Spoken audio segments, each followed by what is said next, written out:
न्यायालय में एक मामला आया था, पहले भी जनहित याचिका थी, जिसमें ये कहा गया था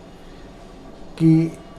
town hall building office purpose के लिए यूज़ नहीं होगी और इसका बेस्ट पब्लिक इंटरेस्ट किया जाए। उसी के मद्देनज़र हमने टाउन हॉल बिल्डिंग को बेस्ट पर्पस के लिए यूज़ करने के लिए और पब्लिक इंटरेस्ट में यूज़ करने के लिए, जैसा कि उच्च न्यायालय ने कहा था कि यहाँ एक high and cafe with information centre, with local culture, with boutique होना चाहिए था, उसी को कंसीव करते हुए, उसी को ध्यान में रखते हुए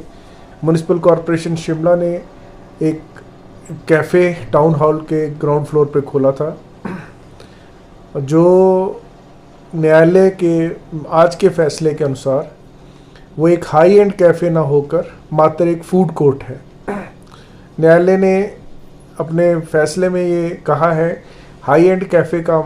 अर्थ होता है बहुत एक्सपेंसिव, बहुत महंगी जगह, जहाँ बहुत एक्सपेंसिव खान पान हो या बहुत एक्सपेंसिव और बैठने की जगह हो, ऐसा कोई क्षेत्र स्थान। हमने जब इस मामले में आर्ग्यूमेंट्स दिए थे तो मेरा ये मानना था कि जो शिमला के हिसाब से जो कैफ़े यहाँ खोला गया है वो एक हाई एंड कैफ़े की श्रेणी में आता है, क्योंकि शिमला में इससे बेहतर सुविधाएं, बेहतर एम्बियंस देने वाला और कोई स्पेस माल रोड पर नहीं है। तो हमारा ये मानना था कि ये जो स्पेस है ये हाई एंड कैफ़े की श्रेणी में आता है। उसके साथ साथ हमने एक इन्फॉर्मेशन सेंटर भी, जैसे उच्च न्यायालय ने कहा था, उसके साथ साथ डिफरेंट, ताकि हर सेक्शन ऑफ सोसाइटी, शिमला का अमीर आदमी, शिमला में आने वाला अमीर टूरिस्ट और शिमला का मध्यम वर्ग या हमारे जैसे लोग सब वहाँ पर बैठ सकें और कॉफ़ी चाय का आनंद ले सकें। मेरी ये न्यायालय से गुहार थी, प्रार्थना थी कि अगर बहुत हाई एंड कैफ़े, जैसा न्यायालय में आर्ग्यूमेंट्स के दौरान ये आ रहा था कि जैसे वाइल्ड फ्लावर हॉल का हाई एंड कैफ़े है या सिसिल के हाई एंड रेस्टोरेंट है, इस तर्ज पर अगर खोला जाए, तो मैंने न्यायालय में ये रिक्वेस्ट की थी, उस वक्त ये अनुरोध किया था कि इस तरह का कैफ़े अगर शिमला में खोला जाता है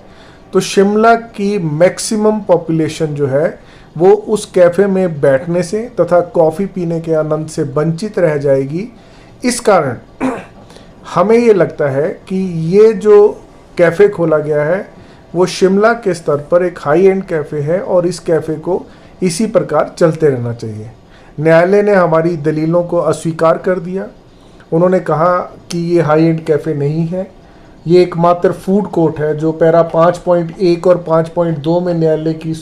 आया है। उन्होंने स्पष्ट किया कि ये हाई एंड कैफ़े जो होता है, it would be a high end business.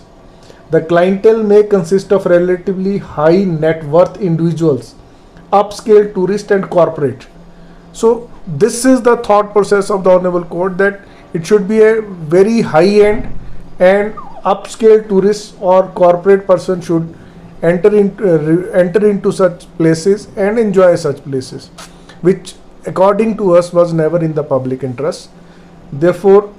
आज हमारी जो मांग थी, जो हमारी रिक्वेस्ट थी, उसको न्यायालय ने रिजेक्ट कर दिया प्रथम दृष्टया,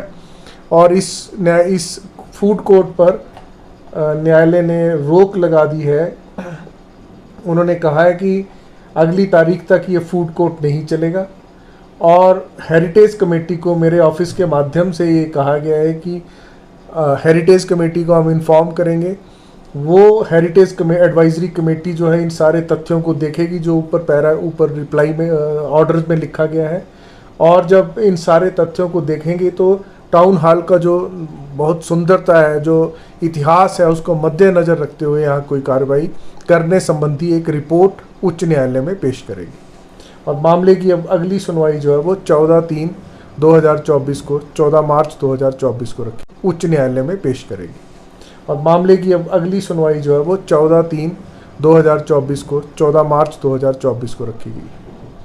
देखिए, हाई कोर्ट की एक बेंच ने ये आदेश दिए थे कि हाई एंड कैफ़े खोला जाए। हाई कोर्ट के जो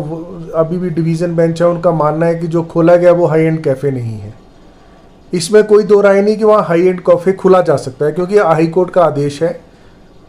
लेकिन हाई एंड कैफ़े की क्या डेफिनेशन है जो इस आदेश में प्रथम दृष्टया न्यायालय ने दी है, वो ये डेफिनेशन है और भी क्या डेफिनेशन हाई एंड कैफ़े की उस वक्त, क्या जो माननीय न्यायाधीश उस वक्त थे उन्होंने क्या सोचा था हाई एंड कैफ़े के बारे में, जिसमें एक बुटीक भी होना चाहिए, जिसमें एक इंफॉर्मेशन सेंटर भी होना चाहिए, वो सारे तथ्यों को उन्होंने मिलाकर कहा था। उस वक्त की क्या सोच थी, आज की क्या सोच है, वो इसी में स्पष्ट हो रही है। इसमें हेरिटेज, देखिए उनका कहना था कि डिफरेंट फूड कोर्ट बनाए गए हैं, उन फूड कोर्ट के लिए डिफरेंट किचनेट्स बनाए गए हैं, सामान गर्म करने की जो बर्तन बनाई गई हैं। प्रथम दृष्टया उनको न्यायालय को लगा कि ये हेरिटेज स्ट्रक्चर से छेड़छाड़ है, परंतु जो कॉरपोरेट सेक्टर जो थे, जो मालिक थे जिनको ये आवंटन हुआ है, उनका कहना था कि हमने हेरिटेज स्ट्रक्चर से बाहर से या अंदर से किसी प्रकार की कोई छेड़छाड़ नहीं की गई है, और अंदर में जो स्ट्रक्चर बनाए गए हैं, जो उसमें डेवलपमेंट की है, वो सारी टेम्परेरी है। किसी भी दीवार से कोई छेड़छाड़ ना करते हुए वो स्ट्रक्चर बनाया गया। परंतु मामला इसी बात पर अटक गया कि क्या ये हाई एंड कैफ़े है या नहीं। Bureau report, city channel, Shimla.